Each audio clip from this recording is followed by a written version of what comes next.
Did someone? I haven't heard back. Oh, okay. So I don't know if they're real or if they just I don't didn't. want to respond.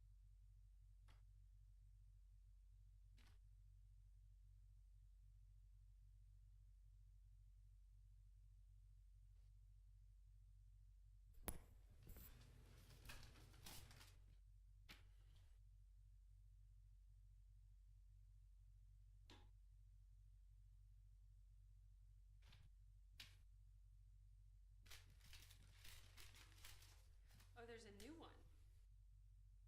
Yeah, it seemed like it's, I don't know if it's a counter now to Yeah, now it's the a. first wave. Oh boy. Why do they think we can do anything?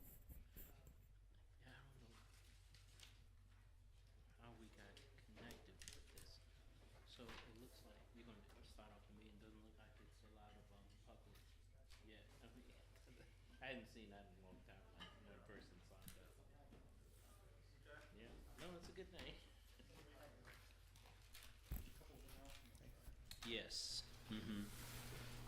And proclamations. First. Welcome, Ms. Brown. Thank you very much. Thank you. Happy to be here.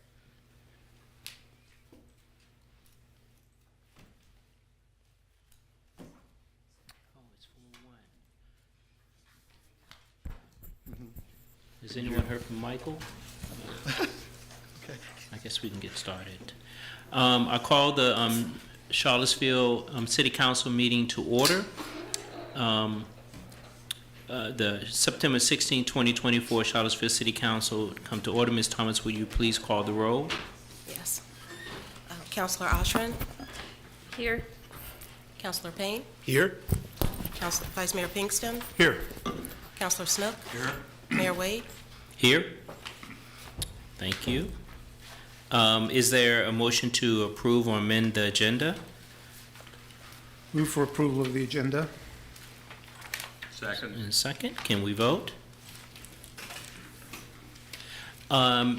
We have the agenda. The meeting will be divided into three sections. The first is a work session to hear and discuss presentation that does not require a council vote. And the second is a recess. We don't have a closed session today. And then we'll come back at 6:30 for the business meeting. I just want to add that for the 6:30 meeting, I'll be late for that. We have a big group of individuals in town, and I'm going to welcome them. It's the Capital Region USA, a lot of tourist officials throughout the East Coast, and so I'm on the tourism board, and I and B. Lapisto currently will be welcoming them to the area at Mont Alto. So I'll be coming back down a little bit later, about 7:30 or so, and Brian will take us from there. And so that being said, we have reports, and it will be the budget kickoff FY26. And before Ms. Hamill starts, we're going to invite Ms. Brown up. I just wanted to take a moment to introduce everyone to our new NDS director, Kelly Brown. I'll let you say more. Hello, good afternoon. My name is Kelly Brown, and I'm really happy to be here in Charlottesville. I started last Monday, and I've really been enjoying onboarding with the department and with the city, getting to know my team. It seems like it's a really dedicated, strong team, and I'm really looking forward to supporting them. I'm looking forward to continuing to implement the comprehensive plan and the new development code. I'm coming to you from Arlington, Virginia, where I was a planner in the planning division for 16 years, and worked on similar initiatives to the types of work that Neighborhood Development Services is doing, neighborhood planning, sidewalk infrastructure projects, zoning ordinance amendments for a wide variety of issues. Most recently, I was working on Arlington's expanded housing initiatives to allow missing middle housing types in areas that had previously only allowed single detached homes. So very excited to be here in Charlottesville, where that work has also recently been completed and helping to support the county's goals for increased housing supply and housing choice. So very happy to be here. Thank you. Welcome. Love to, after the dust settles, I don't know, 90 days or 6 months or so, to come back and hear how things are going. Oh, you know we go deep real quick. We'll be- Okay. James and I had a conversation this morning about when Kelly will be back. The plan is to have her come back and share with you an update to the implementation schedule for the zoning ordinance. As he had previously presented that to you all, of course, things changed when I pulled him, and now we had to find someone else. So we're going to let Kelly spend a little time with that and then bring that back with guidance Great. for you. Look forward to Thank that. you. Thank you. Thank you. All right, Ms. Hamill. Thank you. Good afternoon, council. Ready? Yeah. Ready to start talking about the next budget, the FY26 budget. So this afternoon, we're going to talk about the staff budget development timeline, talk to you about your work sessions, some key dates regarding the upcoming budget, the CIP process, as well as where to find information, go through some questions that I think we've been collecting along the way that we'll be addressing during the budget drivers, and then also take some time for any questions or comments that you all may have as we start this process. So staff is already working on the budget. The budget's opened up on the 3rd. We are, as you can see, these are the steps along the way. In October, people will primarily be working on their CIP budget submissions. In November, they're primarily working on their operating budget. In November, December, after those proposals are submitted, they will be meeting with the budget teams to go over those proposals. In December, we're going to have a city manager budget forum where there'll be an opportunity for the community to come out and weigh in on priorities that they think the city manager should consider. And then in March, in that little picture up there, you'll see Sam will have all those little money trees along the way. Sam will be taking his shears and pruning the tree down to what will be his proposed budget that will be submitted to you in March.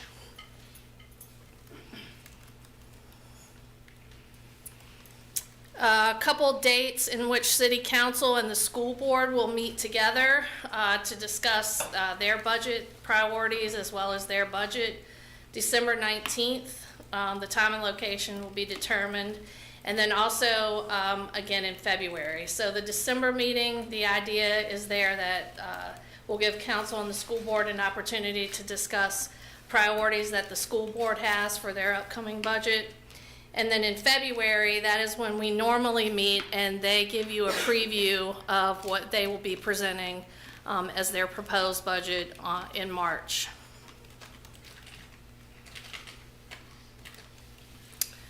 We're also going to do, if you recall last year, we had departments come before council at 4 p.m. Last year and give you information. Bless you. About each of their departments. This year we're going to switch that up a little bit. We're going to do only 4 of those, and this time we're going to talk about strategic outcome briefings. So you can see that tonight we're kicking off the budget. In October there'll be one on organizational excellence and equity. In November we'll be talking about housing and infrastructure. And then in December, there will be a meeting on the public safety and transportation. Did you want to add anything else there? Just to say that as we have continued to work towards implementing the strategic plan that you all adopted the framework for last year, it's important that over the next remaining years, as we get through the 5 years that's reflective of, that each of our budget cycles should really do its best to attach to those. So that's what the spirit of these briefings are, in order to bring information to you on what's active in the budget today, what we may be thinking about in the budget going forward, where there may be challenges, and just really check in and make sure that you're seeing how we're trying to implement the vision that you set for us in setting the framework. Quick question. For housing and infrastructure, does infrastructure mean like utilities, since there's the transportation on the next day? Or is that Yeah, also it would like be, roads that's and public sidewalks? works, utilities, more than like, and parks and rec even. Okay, great, thanks. Sam, you were trying to say something a second that I didn't quite grasp. So is the notion here we're trying to reconnect to the strategic plan? That we are connecting, but the Okay. goal is to make sure that every budget cycle, we're demonstrating how we're connecting the budget to the strategic plan, Got it. so that you can see its implementation. Thank you. So again, those meetings start tonight and they'll run through December. As I mentioned, City Manager Budget Forum, that will be at Carver Recreation Center. That's scheduled for December 12th. You might recall last year was the second year that we did that. We had a really good turnout. People were able to go to different stations and provide feedback. So we'll be doing that again this year. We also have the Community Budget Forum. That will be held on March 20th. That will be in City Space like the other work sessions. This also serves as our public hearing, one of our public hearings on the budget as well.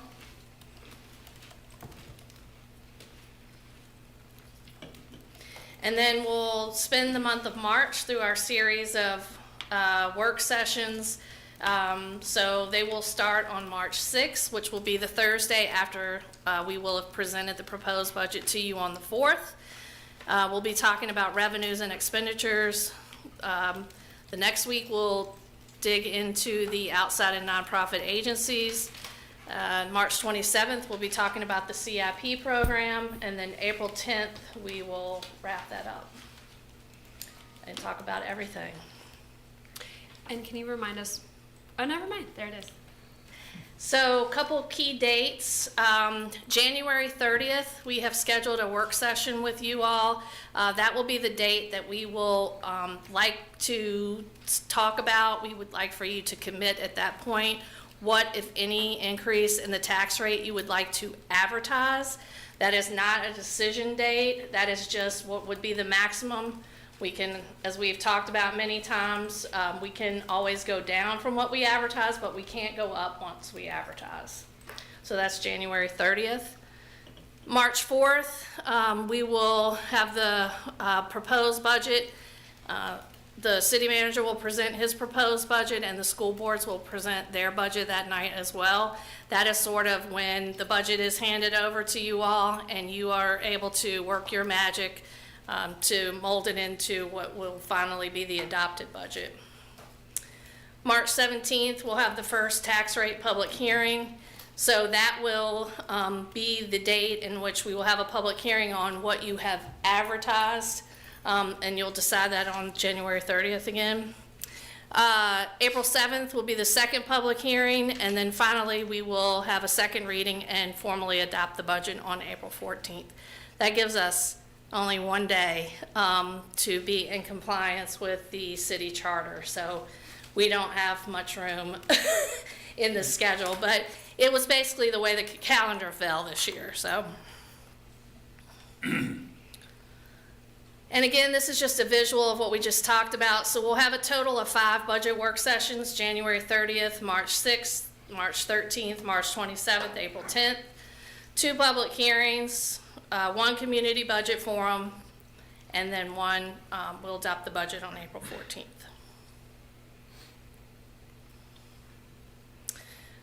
As you know, the capital budget process happens a little earlier than the operating budget. We'll be having a work session with the Planning Commission November 26th. That is when we will issue a proposed draft of the CIP. Then on April 16th, I think 10th, excuse me, I can't see that from here, we will actually hold the public hearing on the CIP budget. Again, at that point, it's just a draft. It gets adopted with everything else in April, so you'll really have from December to April to chew on the CIP. And then one other thing, just as we're kicking this off with you all tonight, on the 24th, the Planning Commission will be having a work session of September, and they are going to be talking about their budget priorities and talking about the priorities that we're talking about in this presentation as well. Again, where can you find budget information? Please be sure to check out our budget website. We try to keep that up to date with all of the PowerPoints and any information that is being distributed. We have our online budget book. All of this can be found at www.charlottesville.gov/budget. Our online budget book This, right now, is the '25 budget. Once we issue the proposed budget, this will come down and the '26 proposed budget will be up. Again, at the top, if you go to our webpage, there is a page for budget work sessions. That's where you can find all the PowerPoints and information that we distribute or talk about in the work sessions. We have the Budget Explorer, which is updated on a quarterly basis. Again, you can look at this at a very high level, but also drill down to a department level. That is updated quarterly and gives you some trend information as well. And so those are the important dates. We're going to transition a little bit.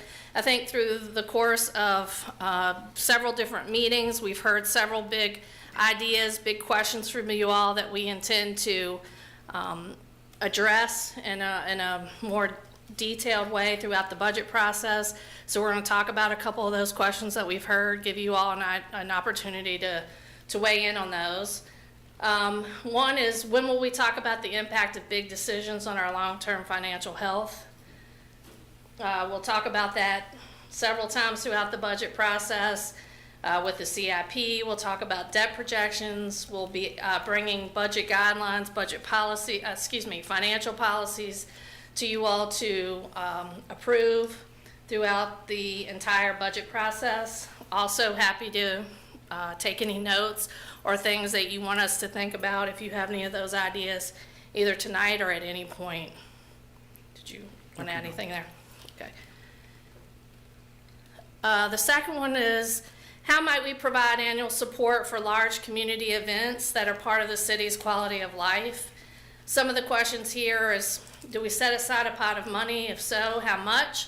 At whose discretion? Would that be discretion for a pot of money for council to make those decisions? Would it be a pot of money for the city, for people to come to the city manager? What would that application process look like? Those sorts of questions are things that we'll be working through.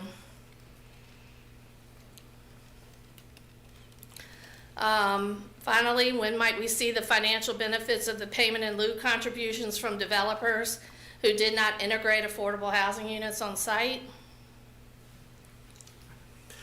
All right, good evening, Mayor Wade, members of council. James Fries, Deputy City Manager for Operations. So I guess I have this question in the next few, right? Yeah. So really, there's two projects that we have right now that are making payments in lieu for affordable housing contributions. Those are the Verve and 2117 Ivy. The Verve is on the hook for $6.8 million. That'll be delivered before issuance of the first certificate of occupancy.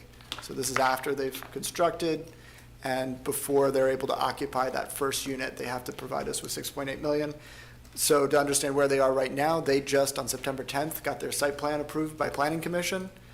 So we anticipate somewhere in the vicinity of 2026 or 2027 when they would be actually be coming forward for that first certificate of occupancy, based on what we understand of their projected construction schedule and phasing. Similarly, 2117 Ivy is on the hook for $3.25 million. We anticipate their site plan review being finished soon. We know we're very close, and they're likely on a similar schedule for construction. So again, 2026, 2027, somewhere in that time frame. Can't get it any narrower than that. That's kind of where we are right now. I think there was a third project that had a significant payment in lieu, JPA.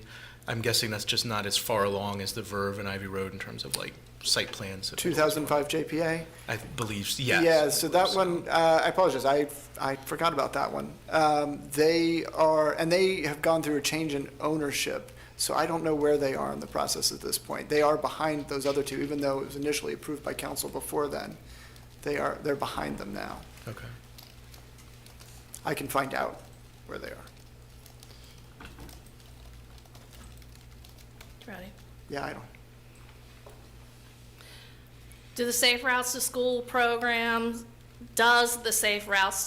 program seek non-grant funding?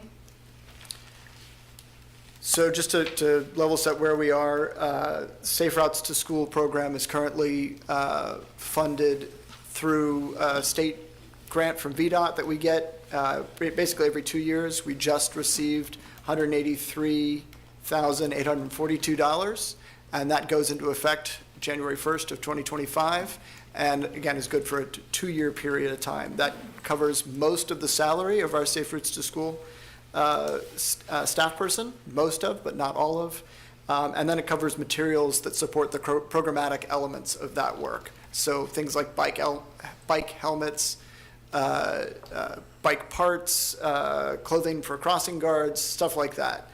What I'm going to call the more interesting side of our Safe Routes to School program is the infrastructure improvements we've been making. I think you guys are familiar with the quick build work we've been doing to get to essentially move quickly to address safety concerns around schools.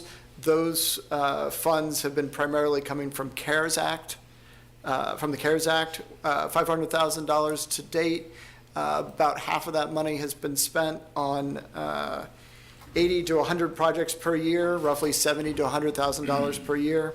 The remaining funds are dedicated to completing 7 projects that are moving from that quick build phase to a more permanent phase. So we take what we've learned from the quick build and we apply that into basically concrete asphalt permanent solutions in those spaces, which are obviously more expensive.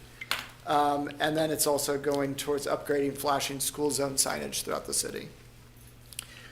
Our Safe Routes program also works obviously with the rest of the transportation team, but also in particular our bike ped coordinator, and will be going forward starting to tap into some of the CIP funds we have set aside for bicycle and pedestrian improvements. Yeah, that's what I got on Safe Routes to School. Any questions on that program? The speed cameras, have they been installed yet? I don't know. And We're close, but they're not in yet. Okay. Close, but not yet. How close? Like weeks, Okay, like a few weeks, I believe, the last update that I received. thanks. We'll check on that to confirm. Another question we've heard is, where do we stand with the stormwater utility? All right, so the stormwater utility was established in 2013.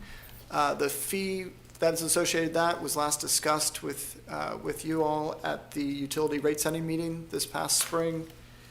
That overall program consists of 3 parts: the capital improvement program, maintenance of the overall system, and then our regulatory compliance portion. That's the part where we make sure that development projects are consistent with our stormwater requirements. I want to highlight right now that we have a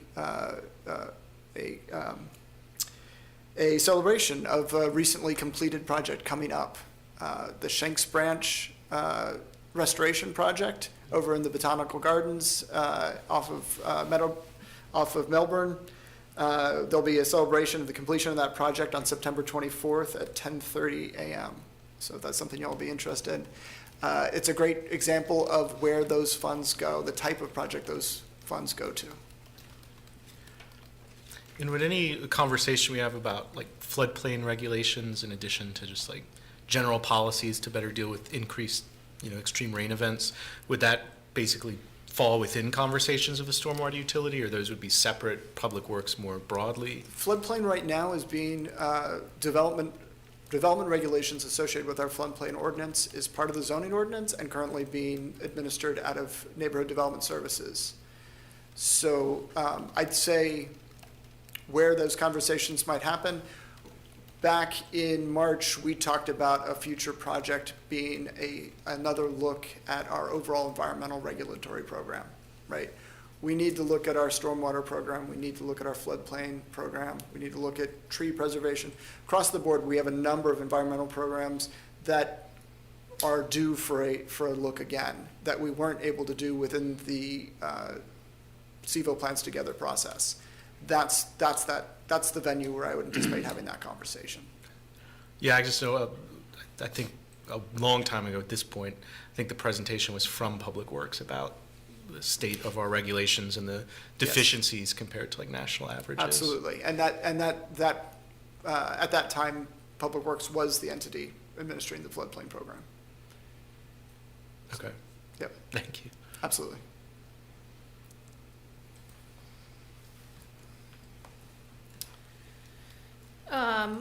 What additional resources are needed to facilitate the implementation of the zoning ordinance and affordable housing initiatives? Yeah, I think she just left. No.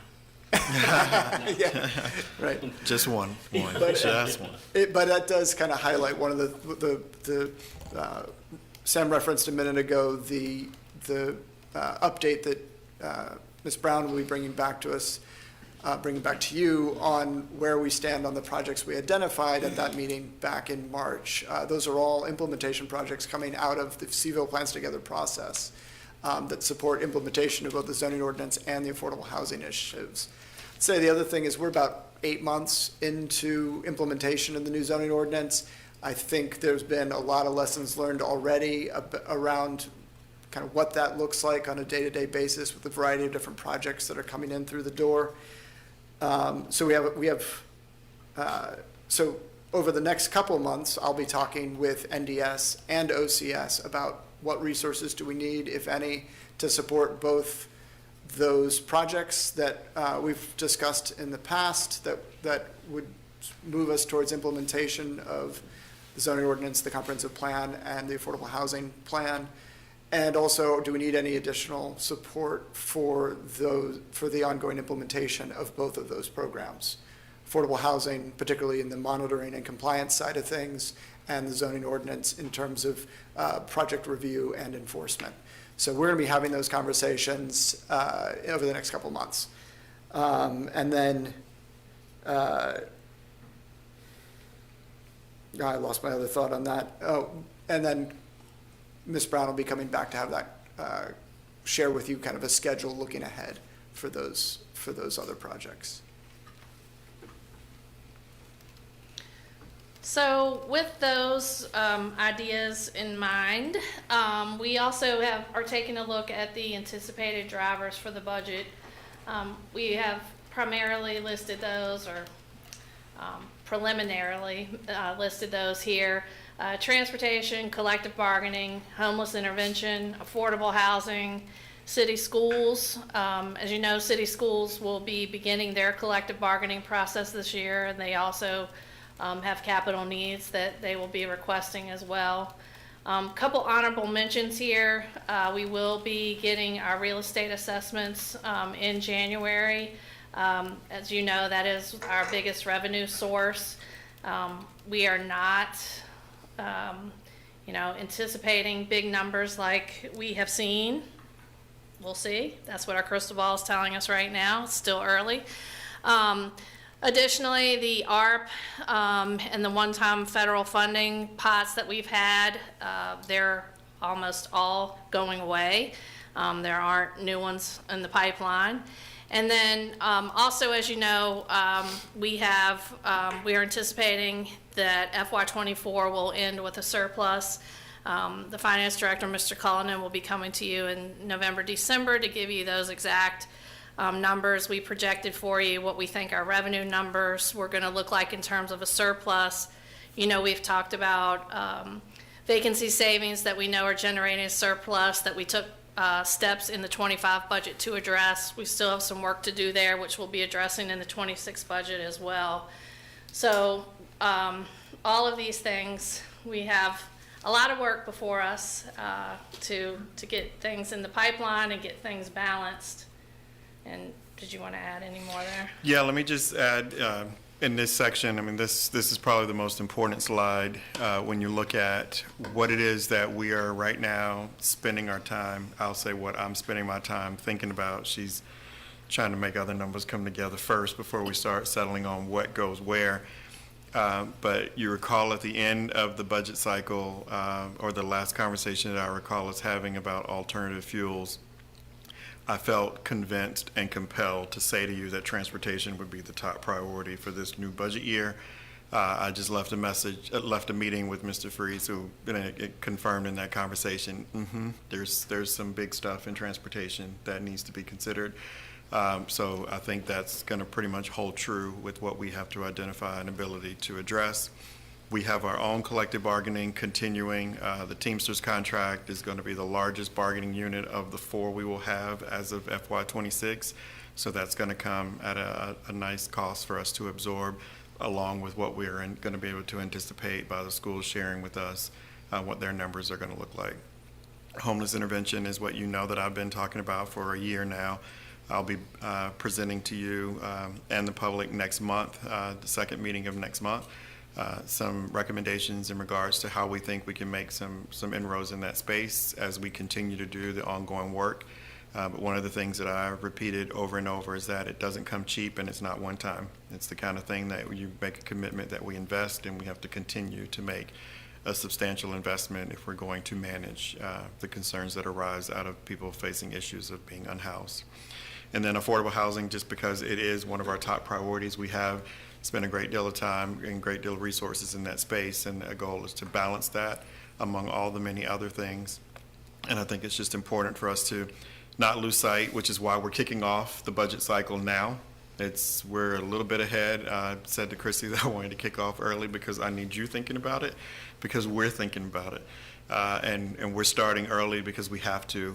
We can already see that the list is already building. It has a little more momentum than I might like it to have at this moment for the many things that we need to start considering.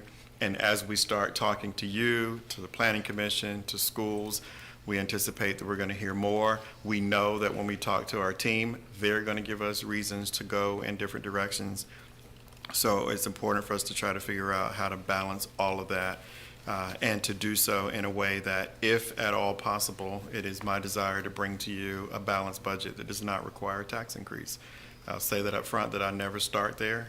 I don't really like to end there either, but if I have to, it'll be at your direction. And my goal will be to give you options so that we can figure those things out and try to avoid it being anything that is too significant for folks to be able to adjust to. Can I ask a quick question about that? I appreciate that you led with transportation there. In your mind, is that just buses?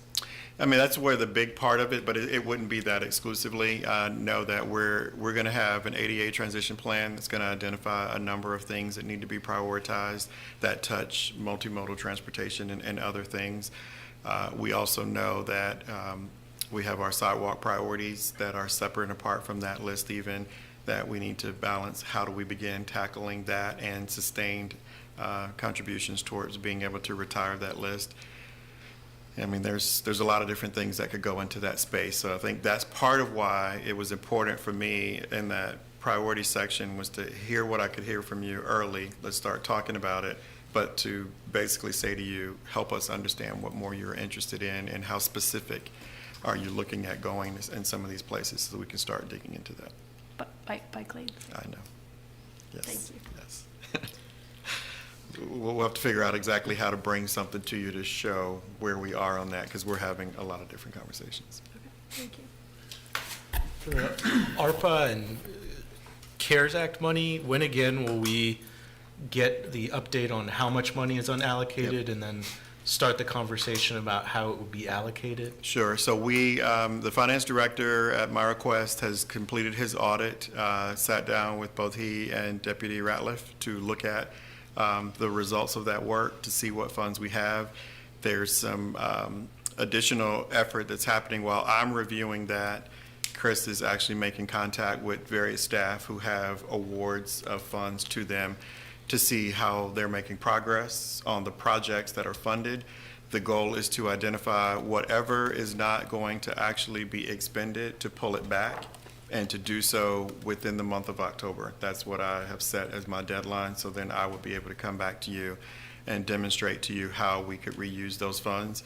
We have to have everything encumbered by the end of the year, by December 31st, so that just basically means that we have to have decided how we're going to spend it and have the various things in place, a purchase order, a purchase on a credit card where the project hasn't been completed, a sub-agreement to another party, and the funds are in their hands, in their possession. And then we have 2 years remaining. So we have until December of '26 to spend every dollar.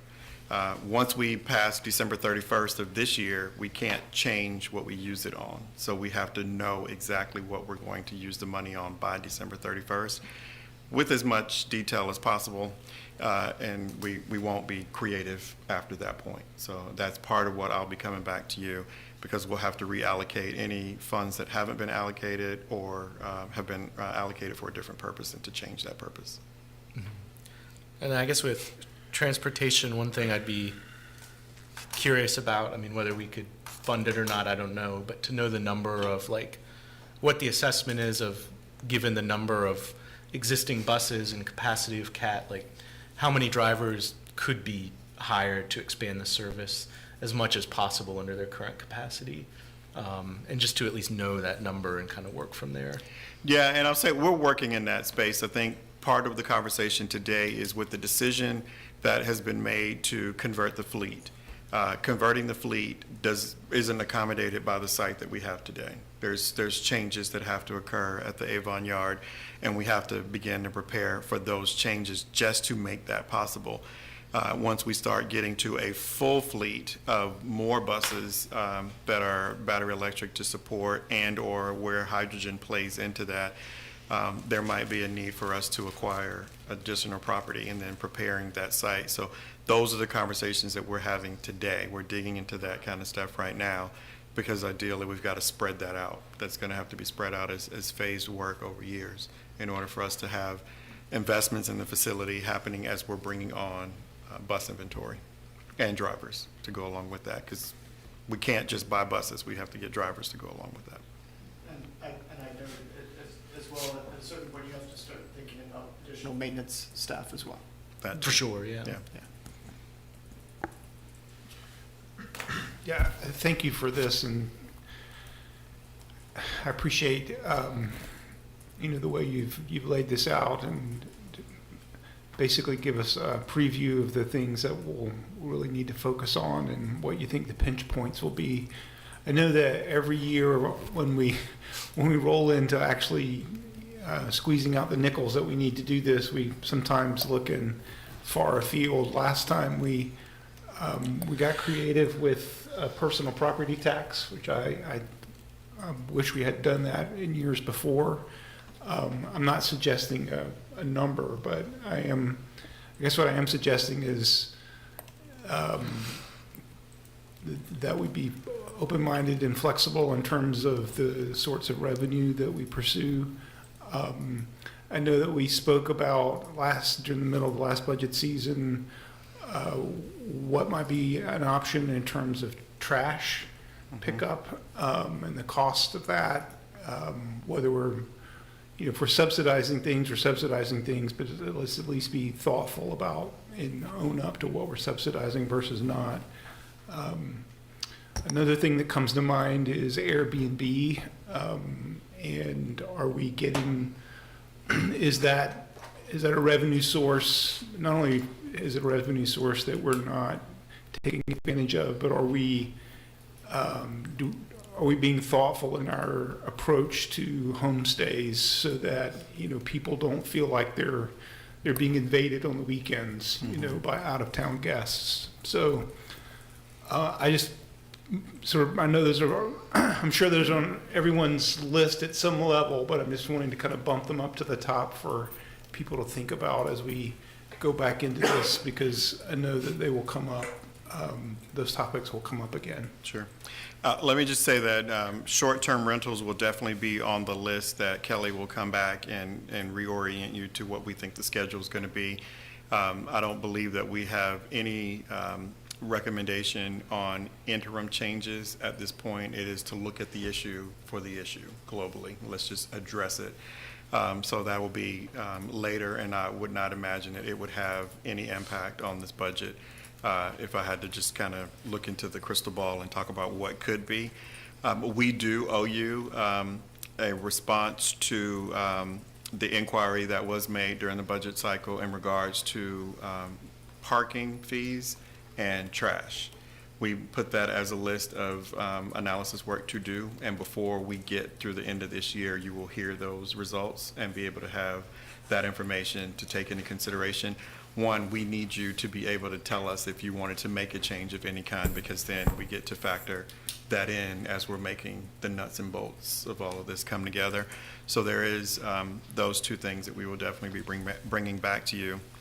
And I guess that's an indication of if there are things like that you are thinking about, have considered, and wonder, though this is the time to begin sharing that with us. We would like to hear that now so that we can then deploy the team to go in those different directions, figure those things out, and bring that information back, because that too might be a part of how we can put this together and not have it feel like we've already started baking and now we're adding ingredients and it doesn't always work so easily. So that's what we want to try to be a little more conscious of. And I would just add, that's kind of the reason we dropped in that January 30th meeting as well. That would be the time you would talk about what you want to advertise for the tax rate, but also to talk about any of these other fees.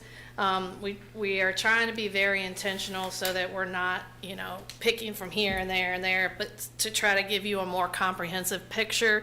So for example, tonight on your regular agenda, there's a item for fire fees. You'll notice, permit fees, excuse me. And you'll notice that for right now, we're just asking you to approve that ordinance, and we're waiving the fees in the short term so that we have time to get that all set up, and so then comprehensively we can come to you with the 26 budget and say, here's a menu of fees and taxes that you are considering raising, so that we're not just kind of doing them all over the place, but we can get them all packaged in the budget. It would be my desire that, and we have issued to staff, if there is any consideration in the form of a recommendation from any department or office across the city organization for changing a fee, increasing a fee, we wanted to know about that as soon as we possibly could. Mainly because I do think it's important for us to be able to lay that out for you as the body that is looking at what does it cost to reside in this community. You should be able to take into consideration, if I'm about to consider making a change to the tax rate, how many other fees could I be layering in there that my populace could be finding themselves coming to terms with over the course of any given year. I think it's important for us to try to present that information to you as much as we possibly can, as early as we possibly can as well. And it also gives us the time to build in the administrative capacity that is on the back end. A lot of times even, we vote on a fee, but then we still have to figure out how are we going to collect it, how are we going to manage it, who's going to track, there's a lot of administrative setup behind that too. So if we could talk about that in January and it's something you want to put in the budget, that still gives staff about 7 months to kind of get that worked in, so. Yeah. So I thought it would be great. As I'm looking at the anticipated budget drivers, they all seem really costly, and it would be so ideal that if we could go this year without a tax increase, and I know that's your goal, it's all of our goals.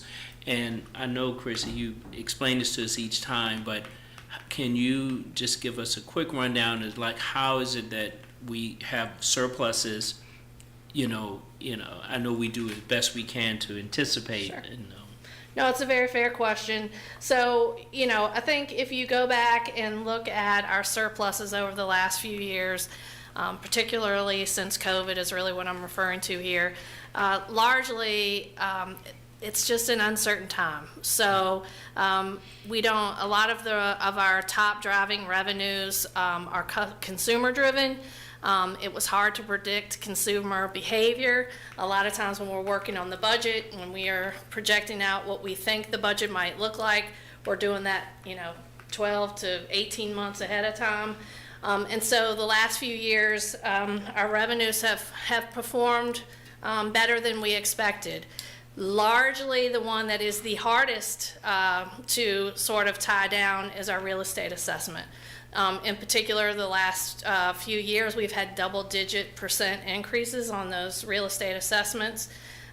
The market is changing slightly, according to today's crystal ball. But again, we don't know, and we won't, we're tracking that as we go, but we won't have that final number until January. So that's one piece of it. The other piece is vacancies. We know that we've had a large amount of vacancies that have occurred in the budgets over the last several years that have been anywhere from $5 to $7 million worth of vacancies. Some of that is from COVID, some of that is from just the way we've been turning over the management and everything of the organization. We are working on that. We are filling positions. As you know, City Manager Sanders took a big step in the '25 budget to change the way we're budgeting for vacant positions. We are tracking that now on a quarterly basis. And hopefully we can incorporate some of that as a report out to you to give you a little bit more of an update of where we stand with that. So those Yeah. are the big things. Yeah. And you're right, you stand up and you talk about tax increases and a surplus, that's a hard thing, I'm sure, to tell someone who has to pay a tax bill. But those are one-time monies, and so we can't use those dollars to balance the budget, but what we can do is try to hone in on that and refine our projections and try to get it so that, we don't want to be in a deficit, but a 2 to 5% surplus, I'll take that. Yeah. So my other comment or question is, and I concur with my other colleagues up here, is that a few months ago we had a young lady that, for the staff that's now the new grant writer or coordinator, I forgot. Miss her- Ryan, Harvey Taylor Ryan. Yes, and so I know that we, as counselors, if we're at conferences or whatever, we can bring things to her to review. I know that there's just like a lot of federal money out there. You apply for this, type of thing. It may not be, well known. I don't know if it's possible to just be out there. Now, I know she's probably busy, but just searching or know about different grants and things like that we could apply for. Yeah, let me just say that Taylor has been a ball of energy, is probably the best way to describe her. She has come in and she has gotten to know everybody. She's gone to every department, every office. She's asked all kinds of questions. She's been able to pull together for the first time an inventory of all grants that we have across the city organization. She's now updated that a couple times. Her effort was at my request of, I just want to know, what are we doing? Because the assumption is that we might not be doing enough. And it might be that we're not hitting every opportunity that we possibly can. So I wanted to just see what is it that we're doing, and we're doing quite a bit. So I was pleased to see the volume of the work that we have across all the departments. Part of where we're getting is that she's been able to help identify opportunities for offices and departments, having gone and kind of become a consultant in a way with different departments, identifying what their needs are. We would like to do this, but we don't necessarily have a funding source. That gives her something to look at when she's looking at opportunities. She's reading proposals, trying to make our proposals stronger so that we're more competitive when we go up against all the many others that are being submitted. Beyond that, she has taken on the compliance function that goes beyond just our grants, but that's now lending its hand into how we manage the grants that we're making outward to other external to the organization.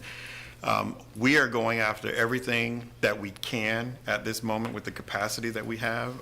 We're working to get better at that. I'll just give you an example. Today alone at CAT, for a meeting that we had, we have roughly $30 million already earmarked for us by the federal government.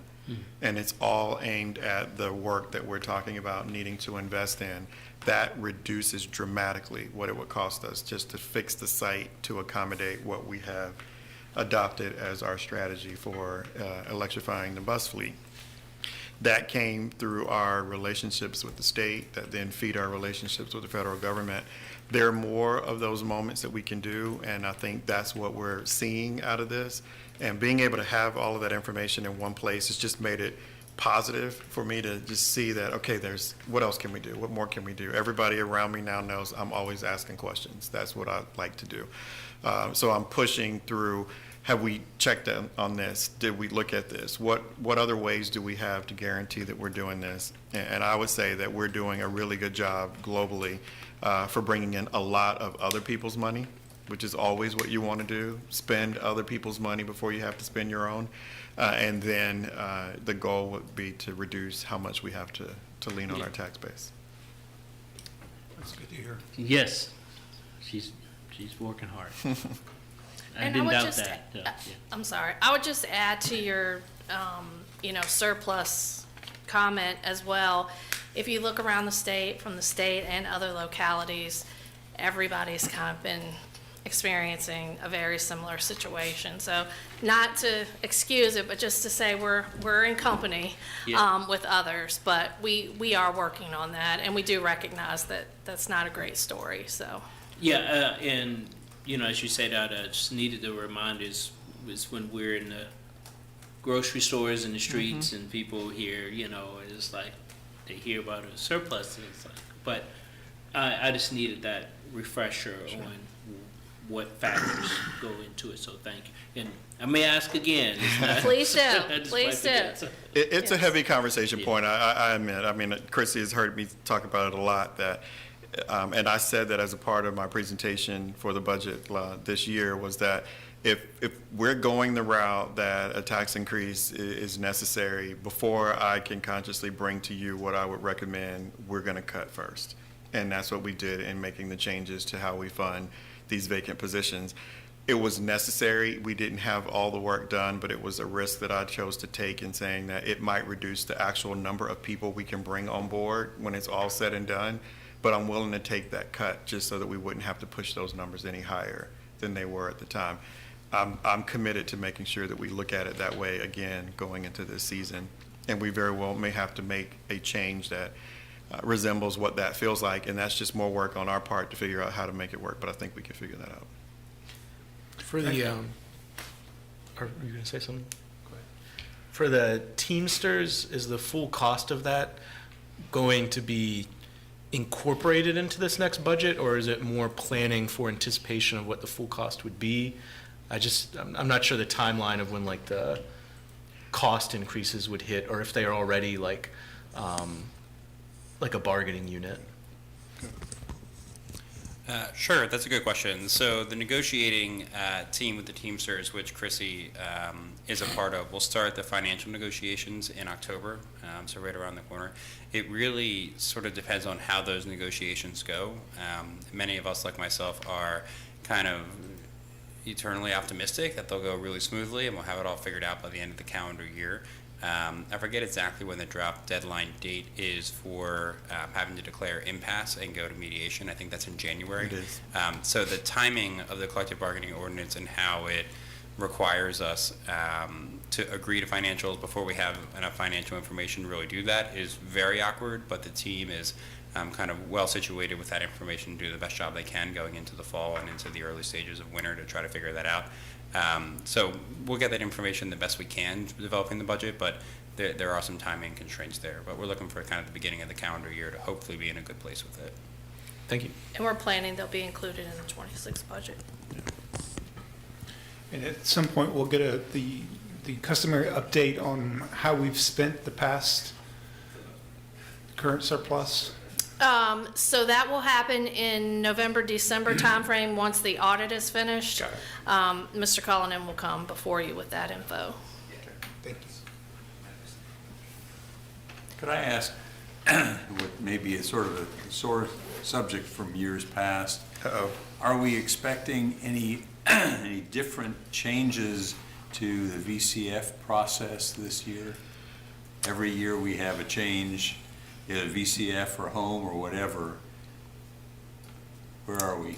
So I think that's a very good question. I'm going to tell you what I think has happened, and then we might have to go back to Hunter and Misty or Sam maybe to clarify. I think that, or Ms. Marshall, I believe that the instructions have already gone out and the application process is open for VCF. I believe one of the biggest changes that we instituted this time is that there is a cap on the application of $150,000, I believe. Do you recall other changes? That's the largest change that can impact our potential grantees, is that there is a cap on organization. So also, it's important to know it's not a programmatic cap. So for example, if I had Program A and Program B, it's not that each of those programs has the ability to garner, if they got a high score, the 150 or 175,000. It's 150. My brain is forgive me for that number being a little off, but it's per organization. The Department of Human Services did hold a orientation session in, I believe, late August. So our nonprofit partners are very aware of those changes going into the application opening, and nothing else will change about the process for this round until the next round. So we will not surprise them with a rope-a-dope in the middle. And so that, I believe, is the largest change that was instituted, was that cap, and also looking at organizational asks kind of in buckets. So that's more for the evaluation side of it. People, of course, can still ask for what they need to be able to run their programs and organizations, with the acknowledgement that there is that cap, and with the continued acknowledgement of how our scoring system works, where depending on what you score depends on the percentage that at least the scoring team will recommend, just like it's been since, I know, Mayor, you've scored for us before, I believe. Yep. And I think the other things that are continued to we kind of wrangle with is, you know, who can or cannot apply, as well as, I just totally lost my train of thought. Who can and who cannot apply, and also who is considered fundamental versus who is not. I know that we have sort of defined a list of that, but there every year continue to be agencies that come forward and say, well, how come I'm not fundamental, or how do I become fundamental? And so those are some of the things that continue to kind of be a little bit ambiguous, quite frankly. And I'll tell you that, so I also add that we're not anticipating home, CDBG, or CAF or HOPS changes. Everything is pretty standard there. There was no reason to look at any adjustments on that space. But to what Ms. Hamill just said about the ambiguity tied to fundamental, intergovernmental, off-cycle, Contractual, whatever we call it. above 150,000, tiny amounts that might be 2,000. How do we deal with all that? You can expect that a part of this recommended budget, I will be bringing clarity to all of that, because the frustration has gone on too long, in my opinion. I think what I want us to be able to do is that we'll work through figuring out solid recommendations on that, bring those to council, maybe even before January, so that we can just restate, kind of reset the table for how we move forward, and see if we can get some clarity to how that process works. Understanding that every organization out there is a good organization for the effort that they're attempting to make in this community, and every one of them has a reason to ask us for money, but there's a process and a way in which we have to be able to manage yes and no considerations, and we don't need that cloud around why don't we do it here and why don't we do it there. It should make sense, and I think that's what we want to try to define for you in this process as well. Well, and related to my question is, of course, the way that it came up with the most procedural difficulty last year was with the Buck Squad, and that's one of the reasons we've now got the cap in there that we didn't have in there before.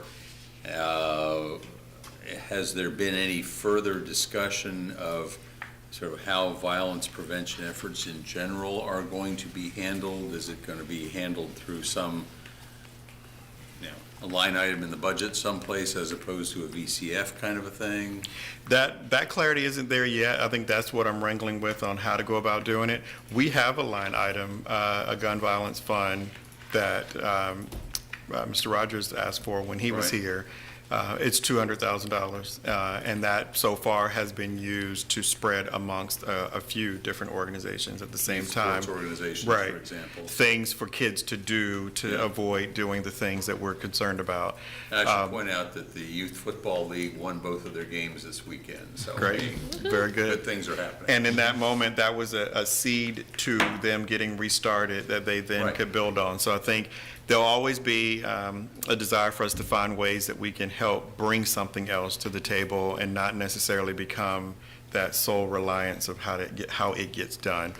But I think there's a big question in that gun violence space, and that is one of those angles of how we put funds together for intended purposes that I'll have to try to bring clarity to you on. That there's more conversation for us to have there. Yeah, and Sam and I, we've been meeting with the representatives several times. I think we have one coming up and another one in a week or so.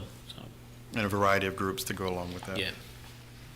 And council members, I apologize, I just wanted to add, in case you all are working with a nonprofit or you'd like to see for it yourself, the orientation video as well as slides are up on the website above where the application is, and applications are due October 21st. So even if an organization, for whatever reason, perhaps missed the orientation, or maybe they have a new hire that's gonna help with that grant application, all of that information is already publicly available on the website. So again, no surprises. Great, thank you. And Hunter is very open to meeting, answering questions as well, so. Great. That's it for So us. that pretty much concludes what we have for you tonight. I'd just say, don't feel like you have to wait until March or until the work sessions. If you're thinking about stuff, please feel free to reach out. We're happy to provide information. If you have a thought, it's much easier for us to incorporate those thoughts as we are thinking and working through things. So please feel free to reach out, and we'll look forward to this season, budget season. Well, let me take advantage of that invitation to just throw one Okay. thing in I'm just there. kidding. It actually came up, it'll come up again tonight in the 6:30 agenda for other reasons. But we've got a grant that Crystal Ritterwald is going to be helping to implement to do a bunch of energy efficiency tests for low-income folks, $76,000 for that. And I asked her, I said, do we have any program to take those results and turn them into a fixed house? And she said, well, we're looking for some state and federal money in 2025, but we don't have anything in the budget now. And I'm not trying to say, gee, you got to go out there and solve this problem today by the end of this month, but it strikes me that a hope for money from someplace else isn't really a plan. Yeah, I guess part of what I would say to that is that we set up the Climate Action Fund, and part of what we will do as a part of this cycle of the budget is to sit down with Crystal and team and determine what are the proposed uses of it. And where there is some room, then maybe that is an ability for us to pilot something until we can land something bigger to go beyond that. But that's really what we're saying, is that we're asking the team to be even more creative, because they are good at asking for what they need. That's what we hire them for. They're very good at figuring out problems and approaches to solving them, but usually they come with a big price tag, and we just can't get to everything. So I think that's part of what we're tasking them with, is how else can we try to come at that, even if it's just a pilot. We only can do 10 households this year. It's something that gets us to prove a concept. And I also think that A-HELP, they do little, yes, it may not be little, but they do things like that as well. We didn't give them any money this past year.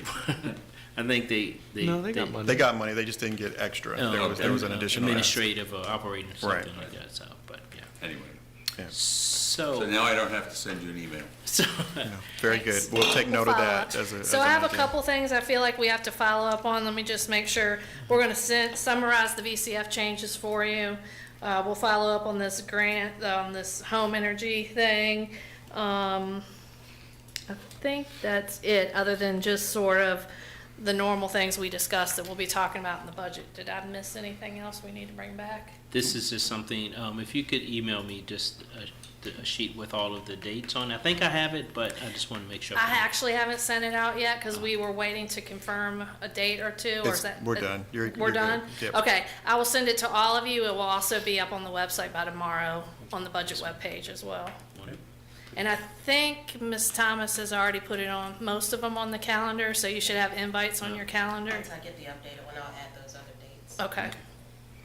Great. Okay, so if, any other questions or comments? Thank you. Thank you so Thank you. much. So that ends our business meeting. There's no closed session. so we don't have to read anything to go out. We'll come back at 6:30, and again, I'll be coming in our meeting late. Vice Mayor Pinkston will get us going with that. So- So, I'm sorry.